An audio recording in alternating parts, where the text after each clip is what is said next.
Baiklah, saya akan menjelaskan yaitu mengenai interaksi manusia komputer. Sebelum itu saya akan memperkenalkan diri saya. Nama saya Jetli Sahogo dari kelompok 3. Dan saya akan menjelaskan yaitu di bagian chapter 4. Di situ ada paradigma.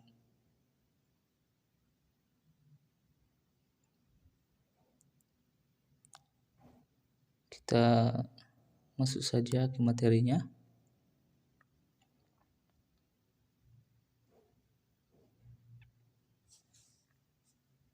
Chapter 4, paradigma. Di sini ada pendahuluan. Tujuan utama dari sistem interaktif adalah untuk memungkinkan pengguna mencapai tujuan tertentu dalam beberapa ranah aplikasi, yaitu interaktif, perancang sistem interaktif, kemudian diajukan dengan 2 pertanyaan terbuka. 1. Bagaimana sebuah interaktif dapat dikembangkan untuk memastikan penggunanya? 2. Bagaimana penggunaan sistem interaktif dapat dipertunjukkan atau diukur? Salah satu pendekatan untuk menjawab pertanyaan ini adalah melalui contoh. Setiap interaktif berfungsi sebagai paradigma untuk pengembangan produk-produk sama di masa depan.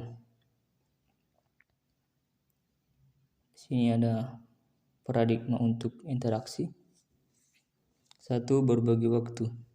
Pada tahun 1940-an dan 1950-an, kemajuan signifikan pada teknologi baru pada tahun 1960-an menjadi jelas bahwa ledakan pertumbuhan dalam kekuatan komputer akan sia-sia jika tidak ada ledakan gagasan yang setara tentang bagaimana menyalurkan kekuatan itu. Salah satu penggagasan utama penelitian dalam aplikasi teknologi komputer yang berpusat pada manusia adalah C.R. Licklider yang menjadi direktur teknik pemrosesan informasi kantor departemen atau ARPA. Tujuan Licklider untuk membiayai berbagai pusat penelitian di bagian penelitian di seluruh Amerika Serikat, mendorong ide-ide baru tentang cara terbaik untuk menerapkan teknologi komputasi yang berkembang. 2. Unit tampilan video. Pada pertengahan 1950-an, para peneliti bereksperimen dalam kemungkinan menyajikan dan memanipulasi dari komputer dalam bentuk gambar di layar video unit atau VDU. 3. Alat pemrograman. Sejak awal 1950-an adalah menggunakan teknologi komputer sebagai sarana untuk melengkapi aktivitas manusia dalam memecahkan masalah. 4. Komputasi pribadi. Perangkat alat pemrograman menyediakan alat bagi mereka yang memiliki keterampilan komputasi untuk meningkatkan produktivitas. 5. Sistem jendela dan antarmuka pengecut.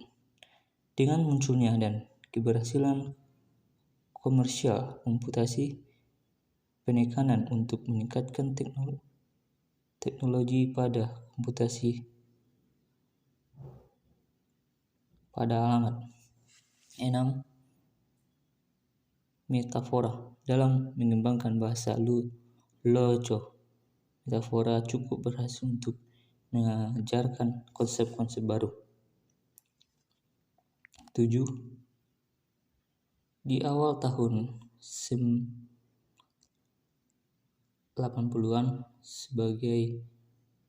sebagian harga perangkat keras grafik cepat dan berkualitas tinggi terus menurun, para desainer mulai melihat bahwa produk mereka semakin populer karena konten visual mereka meningkat.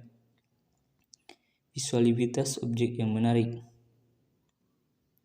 aksi tambahan di antar muka dengan umpan balik cepat pada semua aksi, reversibilitas semua tindakan, sehingga pengguna didorong untuk menjelajahi tanpa ikatan yang parah. Koreksi sintatis dari semua tindakan, sehingga setiap aksi pengguna merupakan operasi legal pengganti bahasa perintah kompleks dengan tindakan untuk memanipulasi bahasa isyarat yang langsung terlihat, dan oleh karena itu nama penipuan langsung. 8. Bahasa versus tindakan. 9. Hypertext. Pada tahun 1955, Vannevar Bush, kemudian pejabat ilmiah paling tinggi dalam upaya Perang Asia, menerbitkan sebuah artikel yang berjudul Ask My Things in the Atlantic Monthly. 10. Multimodalitas. Sebagian besar sistem interaktif masih menggunakan keyboard tradisional dan alat petunjuk seperti tetikus untuk memasukkan pada layar tampilan warna dengan beberapa kemampuan suara. 11. Kerjasama yang didukung oleh komputer. Perkembangan lain dalam komputasi pada tahun 1960-an adalah pembentukan jaringan komputer pertama yang memungkinkan komunikasi antar mesin terpisah. 12. World Wide Web. Komputasi interaktif adalah World Wide Web yang sering disebut web atau internet. 13. Antarmuka berbasis agen. Dunia agen manusia adalah orang yang bekerja atas nama seseorang. 14. Komputer yang bisa diandalkan. 15. Indra berbasis kesadaran konteks interaksi. Ini yang ketiga, summary. Dalam bab ini kami telah membahas paradigma yang mempromosikan pengguna sistem interaktif. Kita sudah melihat bahwa sejarah komputasi baru dengan contoh wawasan kreatif tentang bagaimana interaksi manusia dan komputer ditingkatkan. Masalah dengan paradigma ini adalah bahwa mereka jarang didefinisikan dengan baik. Turunan dari prinsip-prinsip dan model teoritas untuk interaksi telah sering muncul dari kebutuhan untuk menjelaskan mengapa paradigma berhasil. Kreatif yang memunculkan paradigma baru harus diperkuat oleh pengembangan teori yang memberikan prinsip-prinsip yang mendukung dalam application yang berulang. Sekian dari saya ucapkan terima kasih.